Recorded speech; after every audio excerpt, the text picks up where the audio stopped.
금융위원회의 2022년 업무 계획 중 디지털 발전 추진 전략에 이어서 제3탄 금융업권별로 변하는 제도와 이와 관련된 디지털 서비스를 알아볼 시간입니다.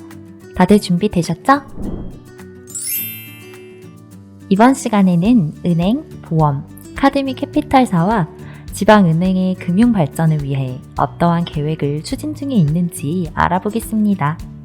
고승범 금융위원회 위원장은 2021년 10월 취임 후 첫 은행업계 간담회에서 디지털 유니버설 뱅크 구현을 위한 제도적 여건을 조성하겠다고 밝혔습니다. 디지털 유니버설 뱅크는 여수신 업무, 신탁, 증권, 보험 등 모든 금융 업무를 아우르는 은행을 지칭하는 용어로 다양한 금융 서비스를 보유한 슈퍼앱을 구현하는 것을 말하는데요.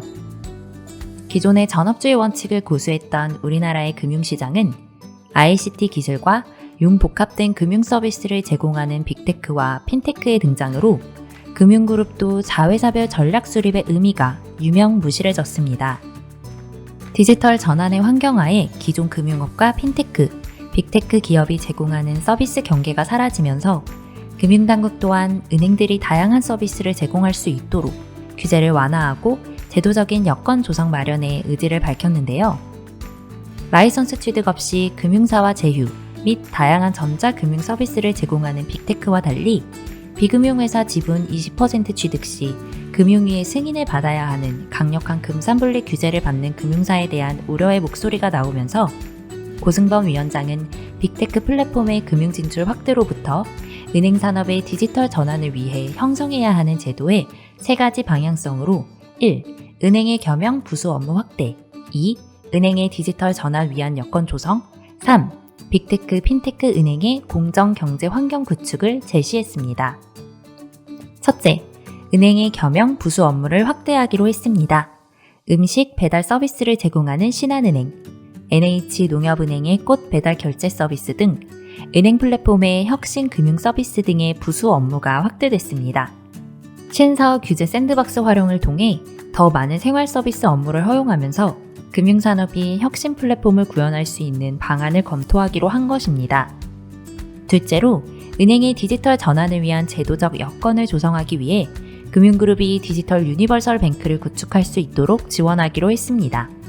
이를 위해서 필요한 망분리 규제 완화 및 금융, 비금융 정보금융 활성화를 검토하고 은행의 디지털 신사업 투자를 적극 지원할 계획이라고 밝혔는데요. 네트워크 연계성이 높은 금융사는 정보 처리 시스템에 접속하기 위한 외부 통신망을 물리적으로 분리해야 하는데 이는 해킹 차단으로부터 용이하고 바이러스 유입 가능성이 낮은 물리적 망분리 방식으로서 장점이 있으나 개발 단계부터 데이터가 분리돼 효율이 떨어지고 장비 구축 및 보안 관리 비용이 증가한다는 단점이 있습니다. 외부 통신망에서도 내부 업무용 시스템에 접속해서 시스템을 개발, 운영 및 보수할 수 있게 지원할 수 있다면 은행의 디지털 전환이 가속화될 것으로 예상이 됩니다. 마지막으로 금융권과 빅테크, 핀테크 간 불합리한 규제 차익이 발생하지 않도록 감독 방식을 개선할 방침으로 공정한 경제 환경 구축의 의지를 밝혔습니다. 현재 금융산업의 구조 개선에 관한 법률에 의해 금융기관이 비금융회사의 주식의 소유가 제한되어 있는 만큼 금융사들은 핀테크 기업에 대해 15% 출자 제한 완화를 요구하고 있는데요. 금융복합그룹으로 지정되지 않는 빅테크가 자회사를 설립하고 M&A를 통해 금융 플랫폼을 확산하며 공격적으로 금융산업을 주도하고 있으나 은산분리 원칙에 따라 유망한 핀테크 기업에 대한 금융사의 인수합병과 출자가 막혀있는 상황입니다. 이에 따라 금융위는 기존의 육성 지원 수준이었던 금융사의 핀테크 지원 수준을 핀테크 육성 지원법을 통해 종합적이고 체계적으로 지원할 수 있도록 한다는 방침입니다. 샌드박스 제도를 내실화하고 빅테크 등의 금융 진출에 따른 잠재 리스크를 평가하는 만큼 핀테크 업체와 산업 간 융화를 통해 기존 은행권이 공정하게 경쟁할 수 있도록 조속히 관련 제도가 개선되길 기대해 봅니다. 코로나19 팬데믹의 장기화로 반사 이익이 작용한 보험업권은 손해보험업과 생명보험업계까지 역대 최대 실적 갱신을 눈앞에 두고 있습니다. 그러나 갈수록 악화되고 있는 실손보험 손해율과 큰 폭의 보험료 인상이 예고되면서 보험사들은 디지털 및 헬스케어 서비스와 같은 신성장 동력을 확보하고 나섰는데요. 이미 해외 주요 시장에서 의료 데이터를 토대로 고객의 건강을 검진하고 예측 서비스를 통해 보험 서비스, 요양 서비스 등을 제공하는 해외 사례를 참고하여 국내에 적용할 수 있는 헬스케어 플랫폼을 구축하기 위해 자회사 신고 기준을 완화하였습니다. 또한 보험사가 부수 업무를 영위할 수 있도록 비의료 가이드라인을 개정하고 요양 서비스 진출을 지원하고 오픈뱅킹 데이터 기반의 서비스 확장 등 양질의 헬스케어 서비스 제공을 위한 정책을 검토 중에 있는데요. 금융당국은 작년 5월에 개정한 보험업법 시행령에 따라 소액단기 전문 보험업 제도를 운영하고 있습니다. 소액단기 보험 상품을 판매하는 보험사는 종합보험사의 10% 미만 수준인 20억 원의 자본금만 있으면 보험 상품을 취급할 수 있도록 하여 미니보험의 형태로 보험사들도 제공하고 있는 보험의 형태인데요. 이를 통해 빅데이터, ICT 기술을 기반으로 혁신 금융 서비스를 제공하는 신규 플레이어의 진입을 완화하여 경쟁, 혁신을 선도하겠다는 방침입니다. 2022년 1분기 카카오 손보사를 출범시킬 예정인 카카오의 자회사 카카오페이는 향후 카카오 모빌리티나 카카오 키즈 등 자사 플랫폼과 연계한 생활 밀착형 상품을 지속적으로 출시할 계획을 밝히면서 안정장치와 사회적 이슈와 관련된 보험 상품을 개발할 전망인데요. 카카오페이는 미니보험으로 가입자를 유인해서 장기적인 수익을 보장하는 장기보험으로 선회하면서 자사 플랫폼과 일상생활 상품을 연계하고 일상의 사각지대를 보장하는 상품을 출시하기 위한 전략입니다. 작년 9월 금융당국은 헬스케어 플랫폼 겸업을 허용하는 골자로 올해 2월부터 시행되는 보험업법 시행령 및 감독 규정 개정안을 입법 예고했습니다. 지난 2021년 2월 보험업법 시행령 개정으로 건강관리 서비스를 보험사의 부수 업무로 허용해주면서 헬스케어 전문 자회사 설립 추진, AI 기반 운동 코칭 서비스 출시 등 보험업권의 헬스케어 분야 진출과 투자가 확대된 이래 보험업권 TF는 2차 개정 과제로 헬스케어 서비스 운영을 위해 필요한 범위 내 선불 전자지급 업무를 겸용 업무로 영위할 수 있도록 허용한 것인데요. 보험사들은 KB손해보험의 KB헬스케어와 같이 자회사를 설립하거나 사내에 헬스케어 조직을 만들어 서비스를 제공할 계획입니다. 이에 따라 보험사는 건강을 관리하는 소비자의 노력과 성과에 대해 자체 포인트를 지급하고 소비자는 포인트를 사용해서 건강용품을 구매하거나 보험료를 납부할 수 있게 됩니다. 우리나라보다 먼저 급격한 고령사회로 접어든 일본의 경우도 고령자 대상 간병 서비스를 활성화하기 위해 헬스케어 산업 육성을 적극적으로 추진하고 있는데요. 손포재팬홀딩스의 경우 수면활동, 생활활동의 데이터를 감지하는 침대를 요양시설에 설치하여 고령층 치매 방지를 분석하는 등 디지털 기술에 접목한 요양 서비스를 제공합니다.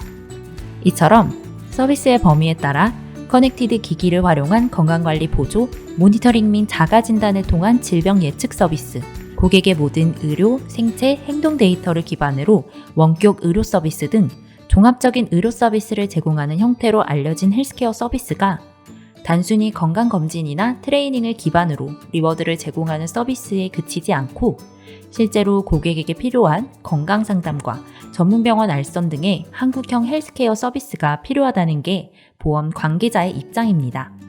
이를 위해 금융위는 보험사와 의료업계 등의 이해관계를 조정하고 혁신적인 서비스 구현을 위한 구체적인 제도안이 필요하다고 봅니다.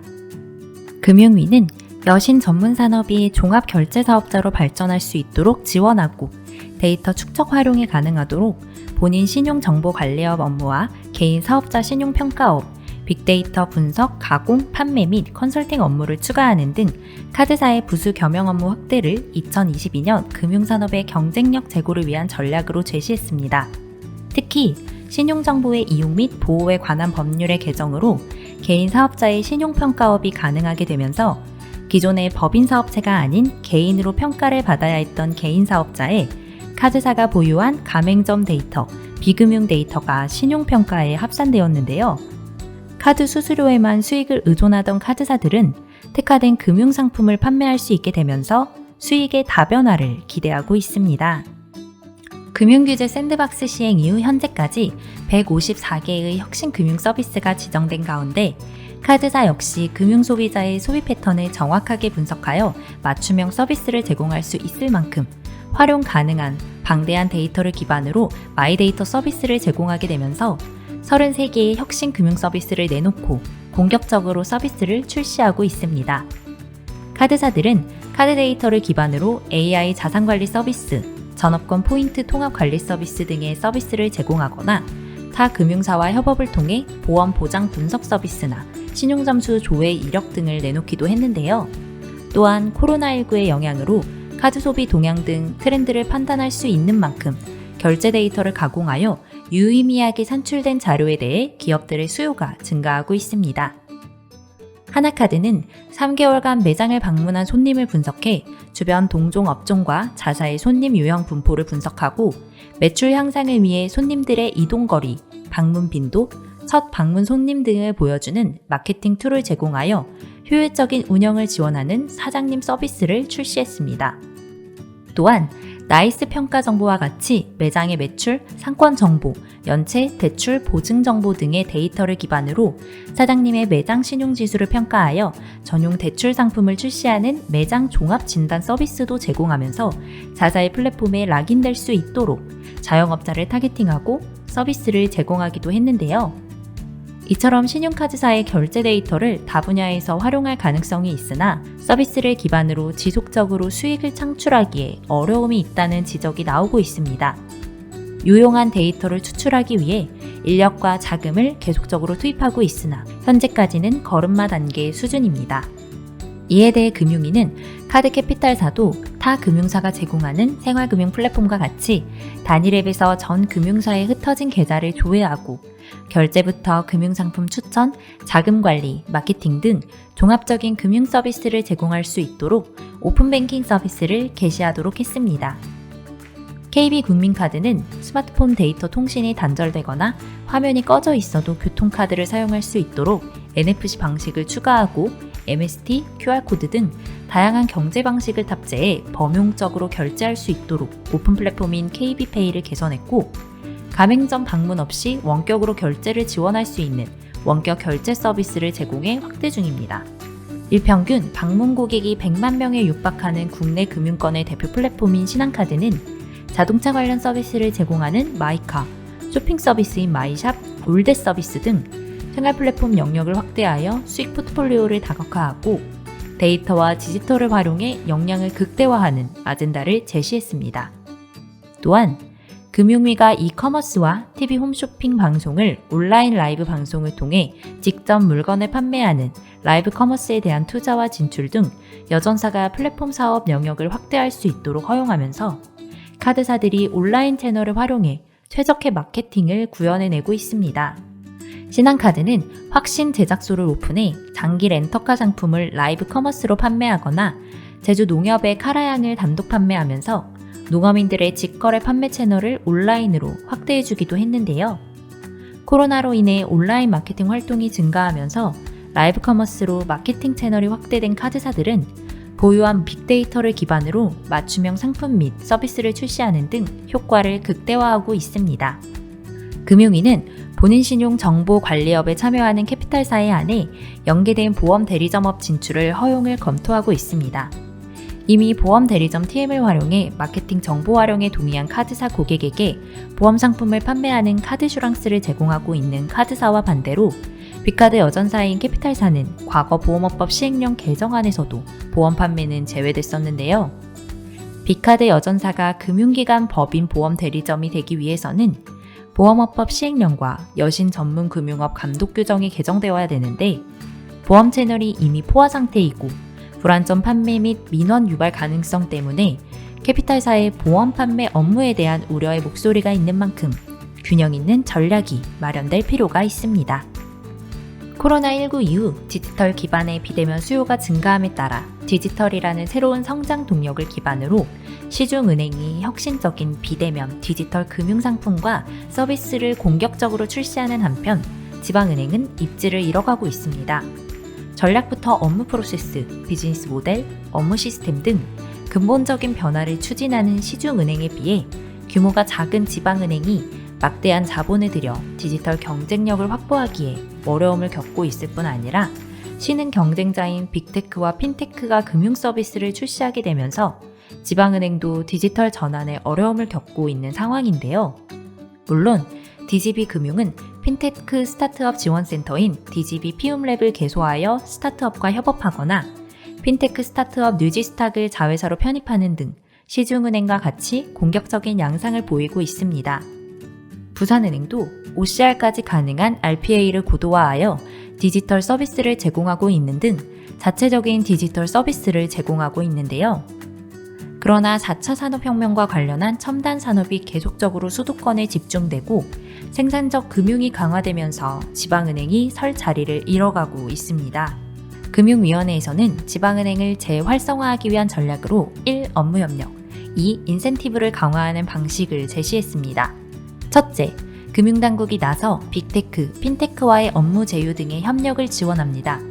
플랫폼 내에 락인된 고객이 지방은행의 상품과 서비스를 이용할 수 있도록 테크 기업이 영업과 마케팅을 지원해주면서 디지털 경쟁력을 보완할 수 있다는 것인데요. 특히 전자금융거래법 개정안 통과를 앞두고 지방은행의 지역 예금 이탈화가 가속화될 것으로 예상되면서 지방은행은 한정된 예산 안에서 효율적인 디지털 전환을 위한 전략을 세우고 있습니다. 실제로 경남은행과 전북은행은 네이버 파이낸셜과 광주은행은 토스와 협력관계를 맺으면서 디지털 금융 서비스를 고도화하기 위한 기술 협력과 제휴 마케팅 활성화 등으로 협력하면서 부족한 디지털 경쟁력을 확보하고 있습니다. 이에 따라 금융당국은 지방은행이 핀테크 기업과 원활한 업무 제휴를 이룰 수 있도록 협력을 지원할 방침입니다. 장성원 한국핀테크산업협회 사무처장은 지방은행과 핀테크의 상생 협력을 위해 종합지급결제사업자의 예탁금을 지방은행에 우선 예치하는 방안을 적극 검토 중이라고 밝히면서 지방은행과 핀테크 기업의 업무 제휴를 통해 지방은행의 활성화를 기대해 볼 수 있습니다. 둘째로, 금융당국이 2020년부터 도입한 지역 재투자 평가 제도를 통해 인센티브를 강화하는 방안을 제시했습니다. 지역 재투자 평가 제도란 지역 금융 공급 기여도가 더 큰 은행이 좋은 평가를 받도록 해 사업 선정 등에서 유리하도록 하는 제도로, 금감원에서는 은행별 영업 환경과 위험 수준에 따라서 차등화된 경영 실태의 결양 지표 평가 등급 조정 방안을 마련하여 시중은행은 해외 주요 금융지수 수준의 자본 적정성 및 유동성 평가 기준을 적용하고, 소형 및 지방은행은 영업 환경과 위험 수준을 감안하여 등급 구간을 차등 적용합니다. 지역 재투자 평가 제도에서 높은 점수를 받은 지방은행은 지자체, 지방교육청의 금고 선정 기준 등에 활용하고 선정에서 긍정적으로 평가될 수 있습니다. 2020년 평가를 실시하고 2021년에 제2차 지역 재투자 평가를 시행하여 15개 은행과 12개 저축은행을 수도권을 제외한 13개 시도에서 실시했는데요. 은행어 감독 규정과 상호 저축은행 감독 규정에 근거하여 지역 내 자금 공급, 중소기업 지원, 서민대출, 인프라 등의 정량평가와 코로나19 금융지원 실적 등 지역 금융지원 전략과 관련된 정성평가를 통해 우수업체를 선정하였습니다. 금융당국은 이 결과를 토대로 향후 금고 선정 시 지자체 금고은행과 법원 공탁금 보관은행 선정 기준에도 반영할 수 있도록 지자체를 확대하고 지역 금융을 활성화할 수 있도록 노력하겠다고 밝혔습니다. 지금까지 금융업권별로 금융위원회의 2022년 업무계획을 살펴보았는데요. 다음 시간에는 마지막 편으로 금융규제 선진화 및 소비자 보호를 위한 추진 전략에 대해서 알아볼게요. 이 영상이 마음에 드셨다면 좋아요와 구독 부탁드립니다.